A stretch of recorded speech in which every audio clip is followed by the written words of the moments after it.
Ninapozungumzia dunia kwamba imebeba siri kubwa na imebeba vitu vya siri, basi tunazungumzia dunia hii ambayo kwa macho ya kawaida tunaiona tu, lakini kwa macho ya roho ni dunia ambayo imebeba vitu vingi sana. Kuna viumbe ambao wanaishi hapa ambao sisi hatuwaoni kwa macho ya kawaida, na kuna vitu vinavyofanyika katika dunia hii ambapo sisi kwa macho ya kawaida ya nyama haya hatuwezi tukayaona. Sasa tunapozungumzia vifungo, kuna watu wengi hawafanikiwi kwa sababu tayari walishaingia kwenye mitego ya wachawi, walishaingia kwenye mitego za watu wenye asadi, wamefanyiwa vitu vibaya, wamefungwa, wamegaragazwa. Sasa huyu kuna wakati anatumia dawa mpaka anajikuta kwamba hii imekuwa balaa. Sasa hii ni tiba kama mtu amefungwa sana.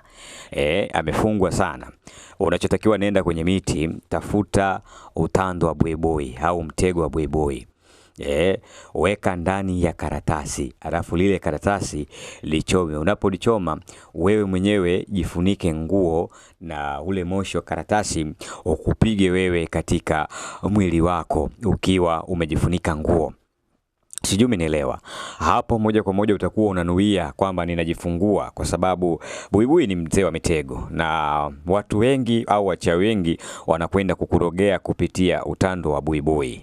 Yaani utando wa buibui, hata mtu akitaka kufunga hatima yako, akitaka kufuruga mambo yako, atakitaka kukufunga kabisa, anakwenda kupitia utando wa buibui. Kwa hiyo ni uchawi mkubwa sana, na mimi leo nimekufundisha hii kwa ajili ya kujisaidia. Lakini nyingine, unaweza ukachukua utando wa buibui, ukachukua mwiunula na ukachukua ile mlangamia kamba yale, ukachemsha kwenye maji, alafu yale maji ukaenda kuoga kwa manuizo ya kujifungua. Lakini pia ukamwaga sehemu yako ya biashara, hata kama ilikuwa imefungwa vipi, hiyo biashara itafunguka na mambo yatakwenda kuwa mazuri kabisa. Unajua nini? Mimi napenda kutoa haya ili mjifunze na ili muelewe nini tunamaanisha. Udaktari sio kufanya kazi kilingeni tu na kupata hela.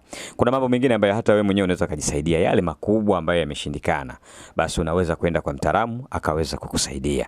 Lakini haya machache yanawezekana. Mfano, leo hii unataka mtu amekufanyia mabaya au unataka kufunga kesi. Si unaenda tu kwenye utando wa buibui au kwenye mti wa mlangamia. Hii ni elimu ambayo siku nyingine nitakuja kukupa.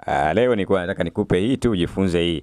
Lakini huu utando wa buibui huu na mlangamia na mwinula, ukaunguza huu mwinula, ukawa unachukua unanilia hivi, alafu ukawa unamsugulia mtoto kwenye miguu yake, mtoto ambaye amechelewa kutembea, basi kwa uwezo wa Mwenyezi Mungu mtoto huyo atatembea.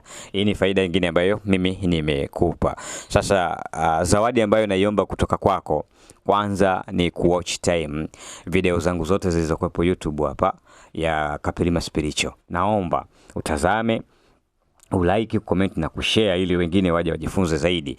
Lakini pia nitakuomba uje ufollow Instagram pale Khalid Kapilima, Kapilima au mchawi 88, wakati TikTok Kapilima Spiritual au Kapilima the Great, na Facebook kule Dr. Kapilima maarifa yangu au Mbwicha Wagi dawa za asili. Lakini ukaja dukani kwetu kutusupport kwa kununua dawa za jumla na au leja kwa maradhi mbalimbali ambayo yanakusumbua. Naamini ukifika dukani kwangu hakuna mti ambao utakosa pale. Ukienda ya Kigoma utaipata, ya Kinyamwezi utapata, ya Kisukuma utapata, ya Kihehe utaipata.